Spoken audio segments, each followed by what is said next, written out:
Hello, and welcome to Around the Political World with John Rothman. I am your host, John Rothman. If you're a fan of the show, make sure to hit the follow button on the top right of Apple Podcasts, Spotify, or wherever you are listening at this very moment.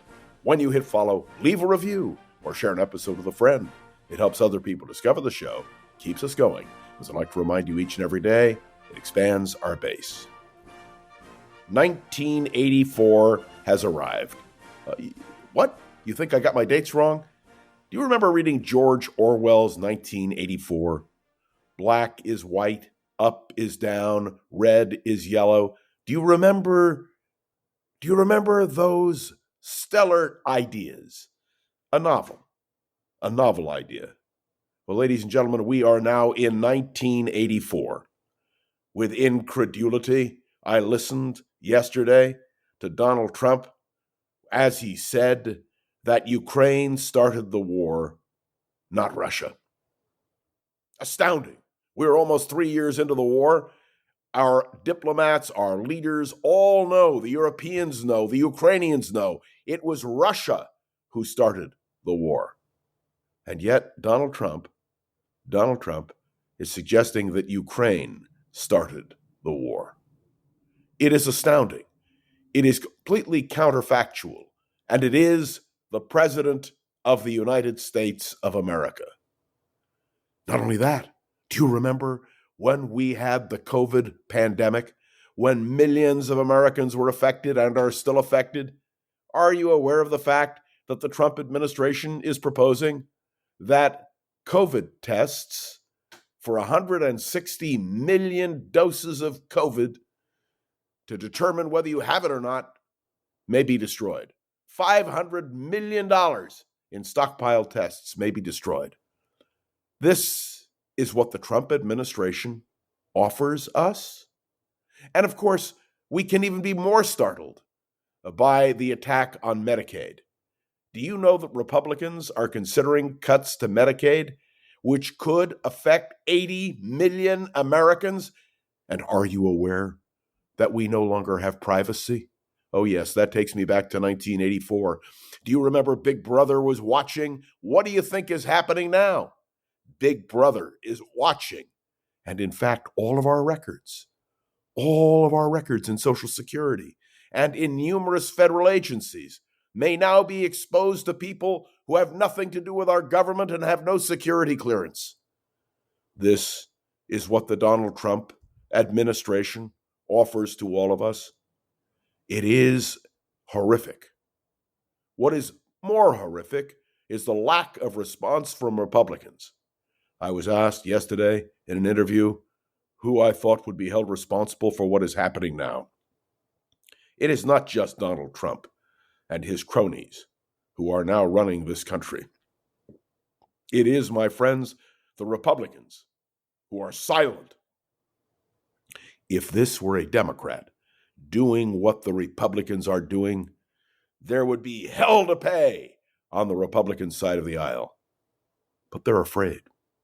And you know how I know that? I've talked about reading Kash Patal's book, Government Gangsters.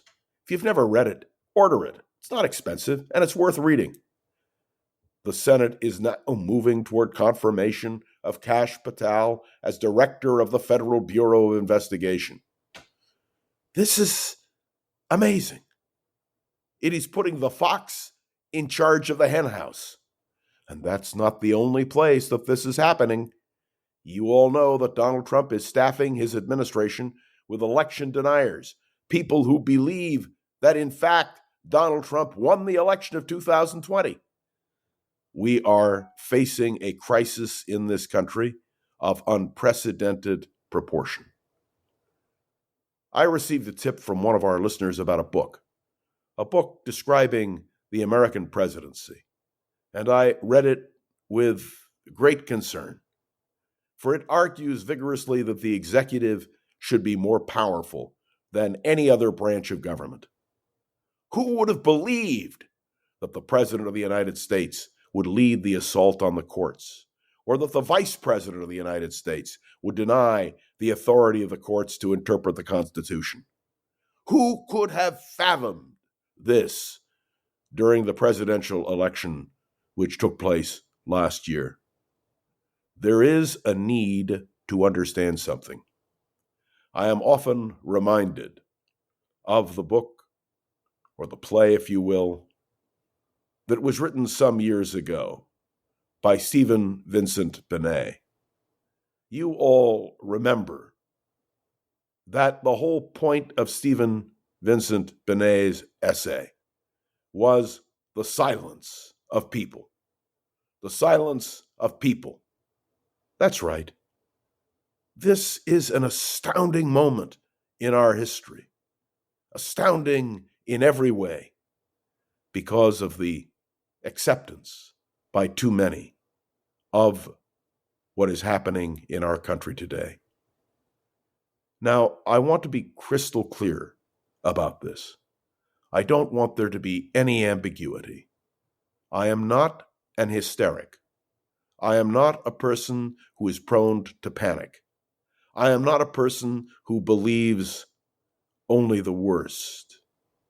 But I can tell you that when it comes to the idea of selling your soul, as Stephen Vincent Benet pointed out in The Devil and Daniel Webster, when you sell your soul, which is what the Republican Party has done, you will reap the whirlwind.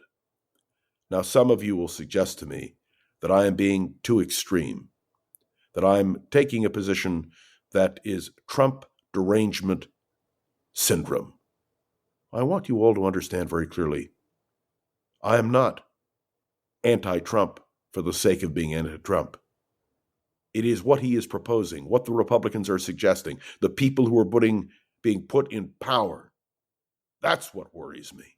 It should worry every single one of us, without any question. So, what is my prescription for all of this? People ask me, John, what should we do? The protests are fine, but they have no effect per se. But what we can do is organize for the midterm elections.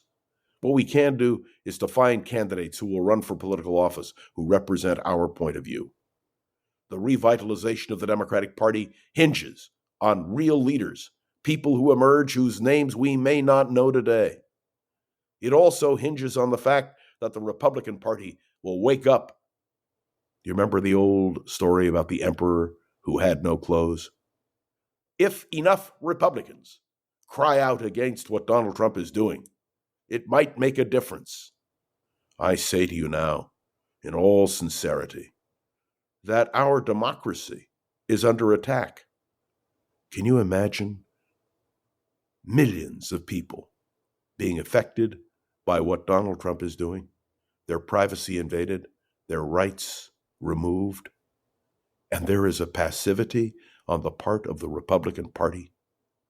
I wish for the days of Ronald Reagan and Barry Goldwater and Richard Nixon and Gerald Ford and Dwight Eisenhower. Republican leaders who would have stood and thundered against what Donald Trump is doing. This is something we must all think about. This is a moment when 1984, the image of George Orwell, rings true. I went to YouTube the other night and watched the movie 1984. Believe me when I tell you, that's what worries me. We can only be cowed if we are not alert. Oh, yes. The question of Elon Musk. Did you watch the interview Elon Musk gave with Donald Trump on Hannity last night? Do you understand? We don't even know who's in charge. Do you understand that what is being done now is so out of line with our constitutional republic? It is astounding. Now, I'm making the case as strongly as I can right here to you. We must be alert. We must point it out. And I guarantee you this, on Around the Political World with John Rothman, I will do my best to alert you to these actions by a president and an administration that seem to me to be completely out of whack. Thanks for tuning into another episode of Around the Political World with John Rothman. Make sure to follow along and let me know your thoughts on the show by leaving a review on Apple Podcasts and sharing an episode with a friend or colleague so we can continue to grow and expand, which is our goal. You can interact with me on LinkedIn, on Facebook. You can email me. I want to know what you think. And more than that, I want to make sure we continue to talk about these vital issues in the face of an assault on our democracy. You can, of course, also appreciate with me the wonderful work of Gogo Zoger, who is the producer of Around the Political World with John Rothman. I will see you tomorrow, right here on Around the Political World with John Rothman.